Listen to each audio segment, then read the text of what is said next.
Le Grand Matin Sud Radio, la vérité en face, Jean-François Achilly. L'avenir énergétique de la France, sujet très important. C'est cette semaine que Sébastien Lecornu va publier par décret la PPE 3. C'est très sauvage comme appellation, mais en réalité ça concerne la vie quotidienne des Français.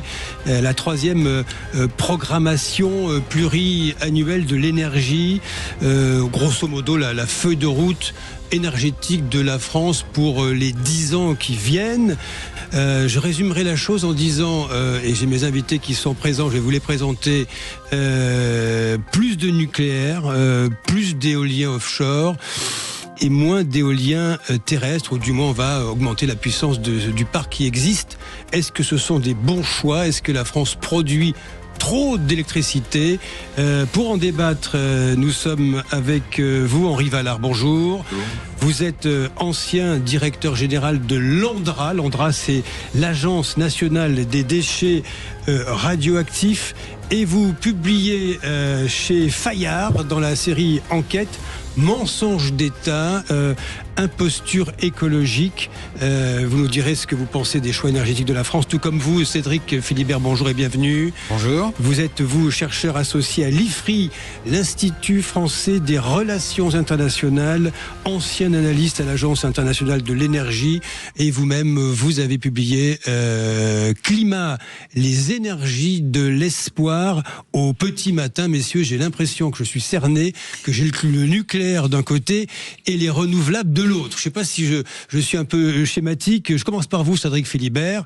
La PPE 3, on va parler simplement la programmation énergétique de la France pour les 10 ans qui viennent. Est-ce que le gouvernement fait les bons choix? Nous avons un adversaire commun, vous savez, le nucléaire et les renouvelables. Et ce sont les énergies fossiles dont l'utilisation entraîne un dérèglement climatique. Nous devons réduire nos émissions de gaz à effet de serre en substituant de l'électricité partout où c'est possible. Oui. Dans les bâtiments, dans les transports, dans les usines. Voilà. Donc ça, vous êtes d'accord tous les deux, stop les fossiles? Je pense que nous sommes d'accord sur ce point. Oui. Le mix ensuite, on va voir ce qui peut être concrètement réalisé. Mon sentiment est que le nucléaire, ça va être décidé, mais nous ne savons pas. Nous avons aujourd'hui beaucoup d'électricité bon marché, entre autres grâce au programme nucléaire des années 80, mais nous ne savons pas, ni M. Vallard ni moi, combien de temps ces centrales pourront continuer à fonctionner. Et nous ne savons pas combien de temps et à quel prix nous pourrons construire des réacteurs neufs qui vont s'y substituer en partie. Oui. Vous avez dit plus de nucléaire, mais non, ce sera moins de nucléaire. Si vous regardez le rapport de la Cour des comptes sur 2050, avec les constructions prévues dans cette PPE, nous aurons 32 gigawatts de nucléaire. Aujourd'hui, nous en avons 63. Donc nous en aurons moins et il faudra bien des renouvelables pour non seulement boucher le trou, mais aussi et surtout remplacer les fossiles dans tous les secteurs d'utilisation finale. Henri Vallard, réponse à Cédric Philibert. Bon, on va dire combat commun contre les fossiles. Et là, il est question de 6 à 14, je résume, un nouveau réacteur. C'est un horizon qui est lointain en réalité. Oui, alors moi je ne suis pas là en fait pour défendre le nucléaire. En réalité, j'ai travaillé, je l'ai même contrôlé. J'ai été 3 ans directeur adjoint de la sûreté nucléaire, donc je l'ai contrôlé de près. Le propos aujourd'hui, il est entre le rapport entre les décisions politiques et les réalités techniques derrière. Voilà. Je pense qu'aujourd'hui, avant d'aller dans un débat en disant il faut un peu plus de nucléaire, un peu plus d'éolien, un peu plus de solaire ou un peu moins, il y a un problème de méthode et un problème de calendrier. Le problème de calendrier, je vais commencer par là, c'est que ces décrets sont pris cette semaine entre le budget et les élections municipales, parce qu'il y a probablement une fenêtre politique pour prendre des décisions, sauf que le travail technique n'est pas fini. Et ça, c'est le problème. C'est aujourd'hui. Qu'est-ce que vous appelez le travail technique? Eh bien, je vais en donner un exemple. Il y a eu des évolutions dans le mix énergétique ces dernières années. Il y a eu effectivement une augmentation de la production éolienne et solaire. L'année dernière, en 2025, la production solaire a augmenté de 25%. 25%, ça veut dire qu'en milieu de journée, on a un pic de production. Et ce qui se passe, c'est que les réacteurs nucléaires sont amenés à réduire leur production. Et là, il y a une question technique et une question financière.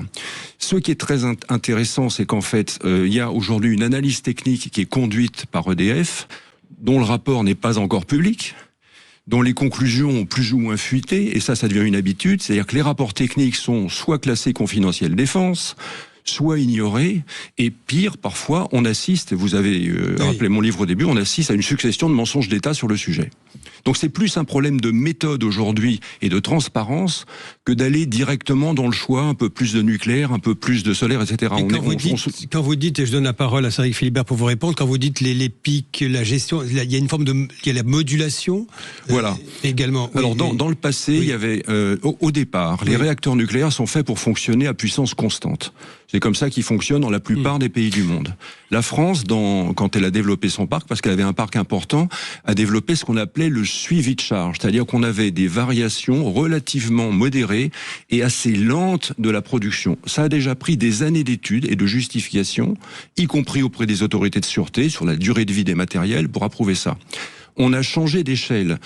Avec une augmentation massive de l'énergie solaire en milieu de journée, les variations sont beaucoup plus rapides et beaucoup plus amples. C'est ce qu'on appelle la modulation. Et il y a une fâcheuse tendance à dire on fait ça depuis longtemps. Ça n'est pas vrai. Ça n'est pas vrai, et je vais y revenir. C'est un problème nouveau qui est posé. C'est un problème nouveau.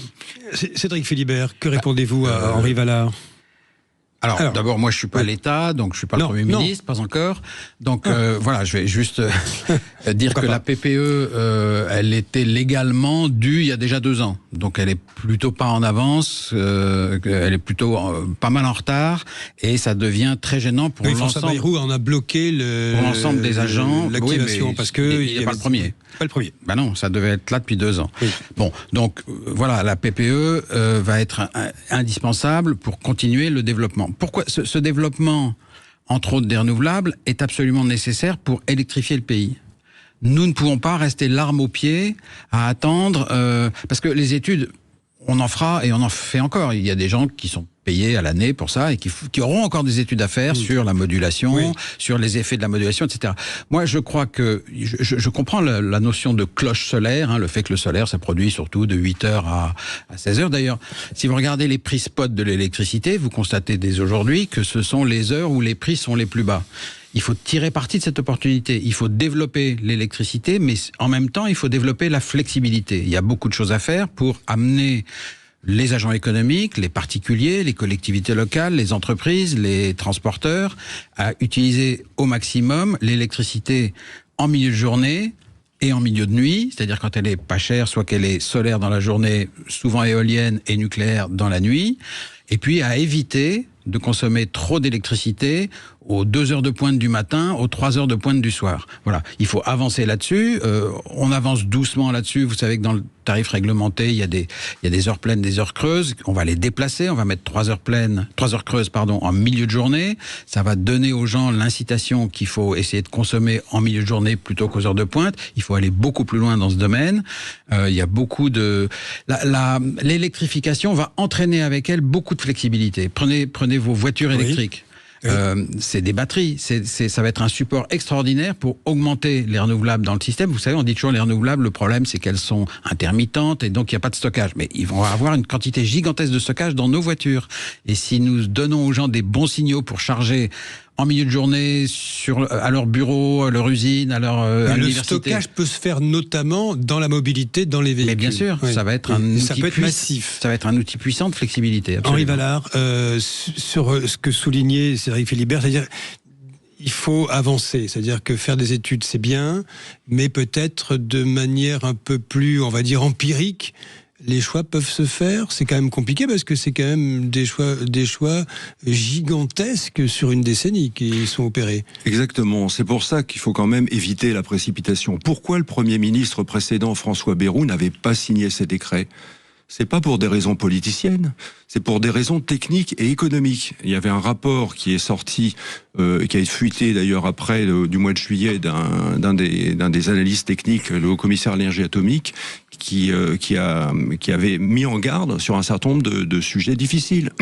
Donc c'est ça qui est en cause. Ça n'est pas des questions politicienne. Il faut là-dessus avoir gérer un lien avec la réalité scientifique et technique. La physique, elle est toujours là derrière.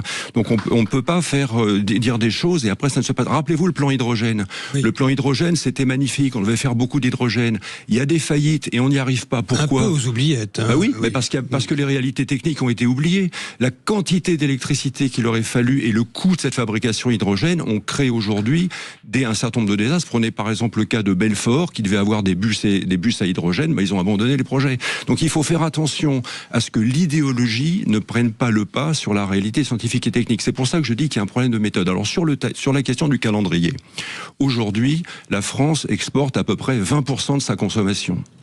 Et on peut compter sur nos voisins pour s'échanger l'électricité. C'est le marché de l'électricité.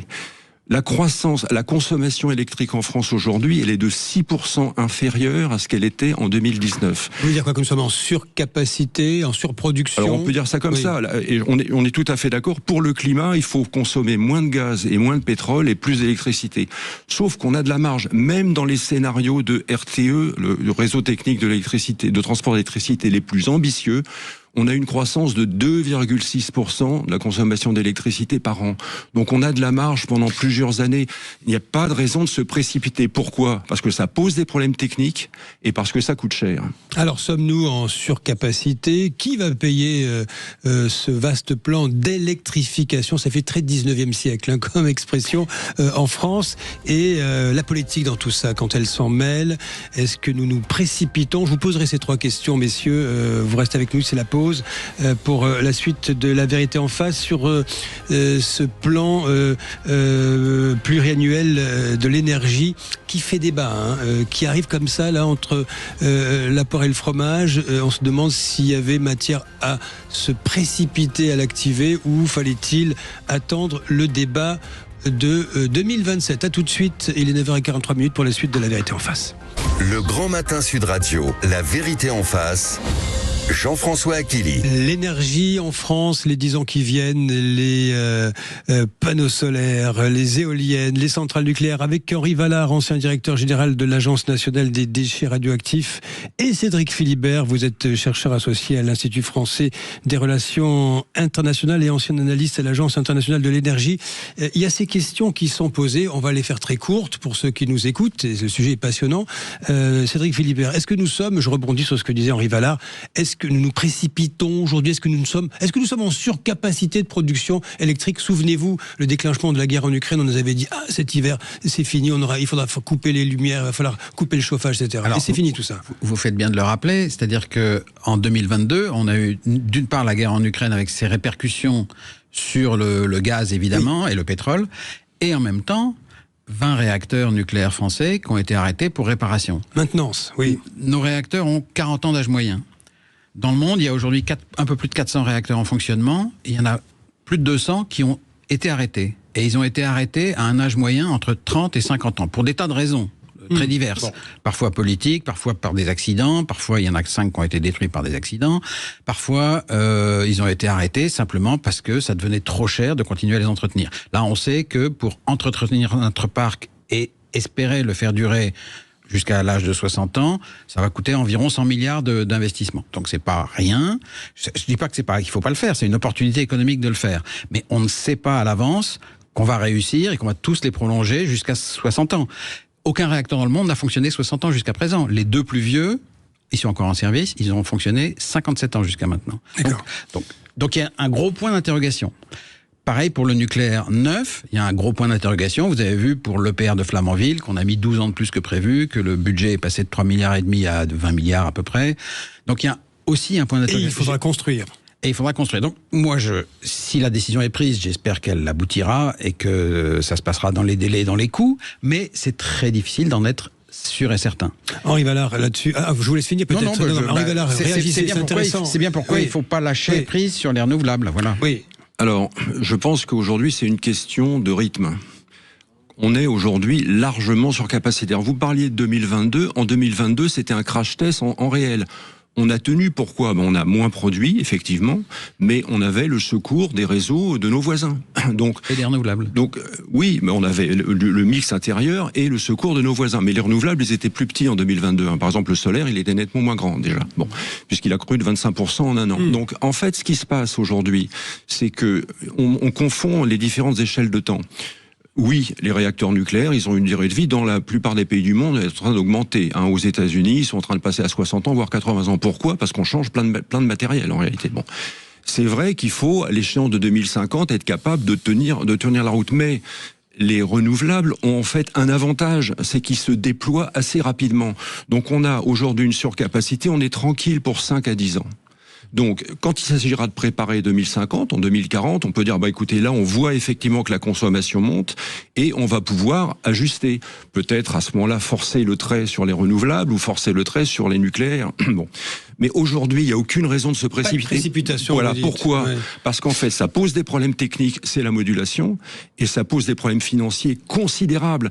Donc, un réseau qui est surdimensionné coûte très cher. C'est ça le problème aujourd'hui.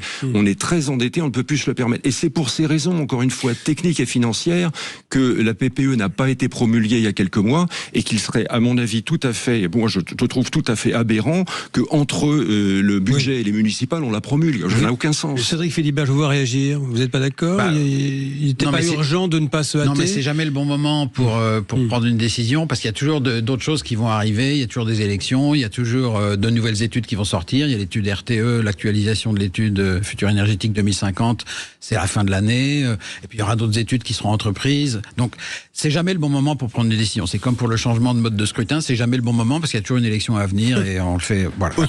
Donc, à un moment donné, il faut quand même avancer, et il faut se précipiter dans l'électrification, effectivement, parce qu'on a aujourd'hui un certain une surabondance qu'on vend à nos voisins, qui réduit les émissions de CO2 de toute l'Europe.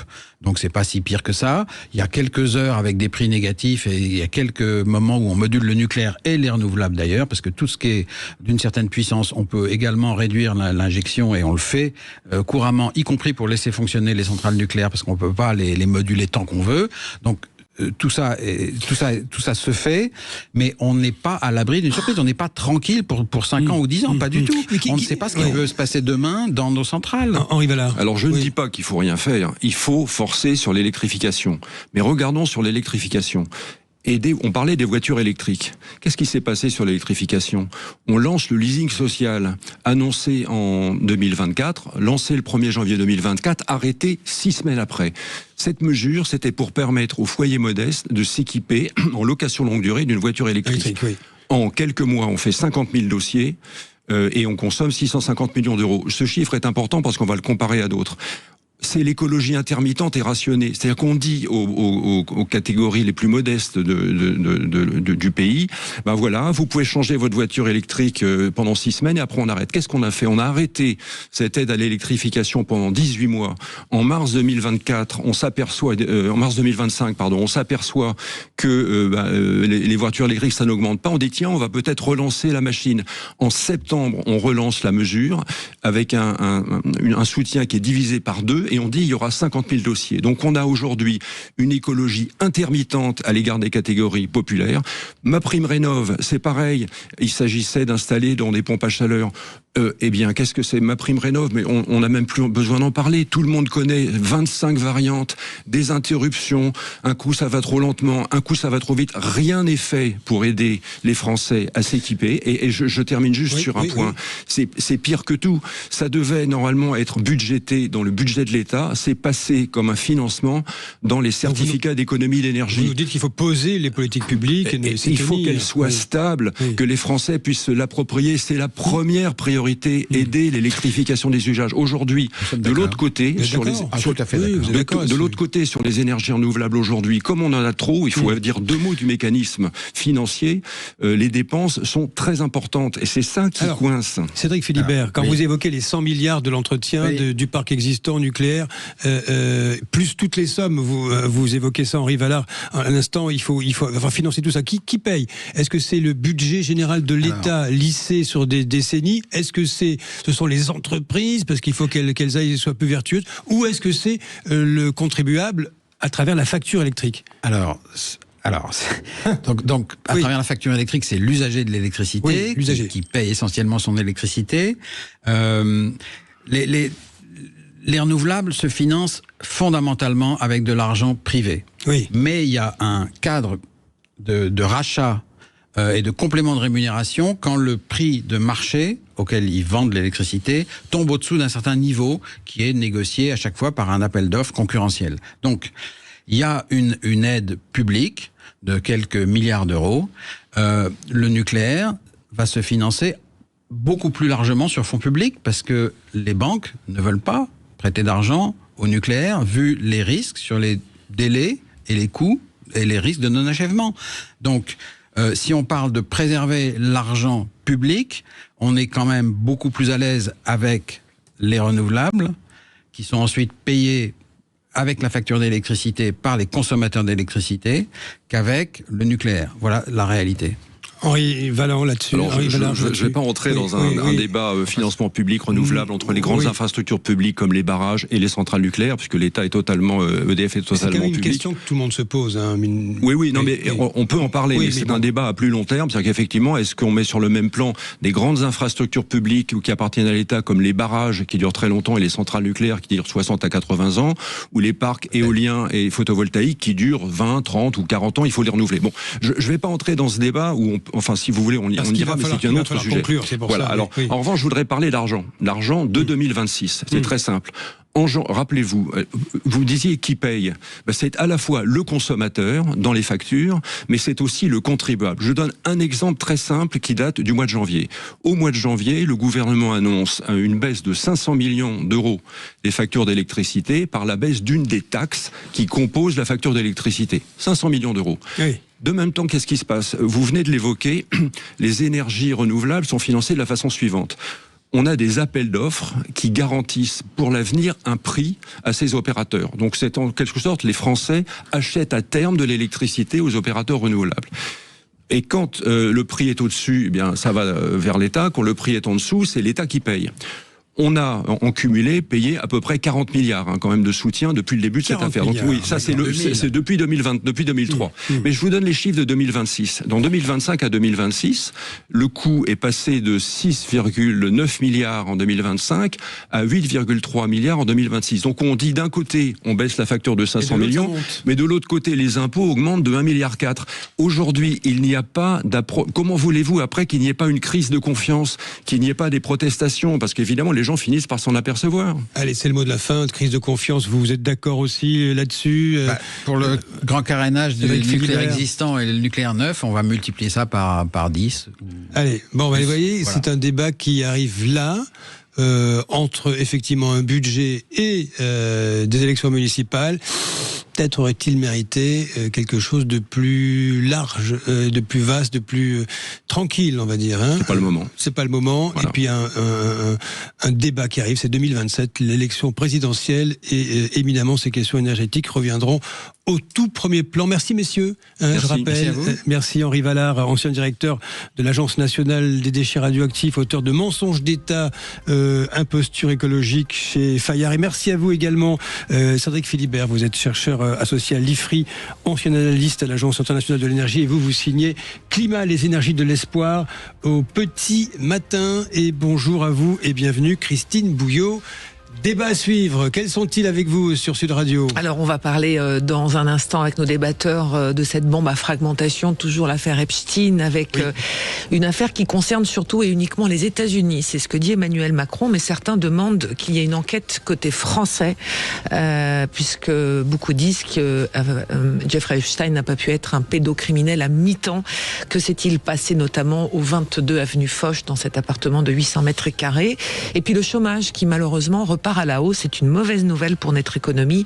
Et à 13 mois de la présidentielle, c'est un bilan qui est à mettre du côté négatif, toujours pareil, d'Emmanuel Macron, alors qu'il s'était engagé à faire baisser drastiquement le chômage. Et dans un instant aussi, c'est quoi le problème autour de la chirurgie esthétique, mais illégale, que l'on retrouve sur les réseaux sociaux. Et bonne émission avec Félix Mathieu et Gilles Gansman. Bonne émission.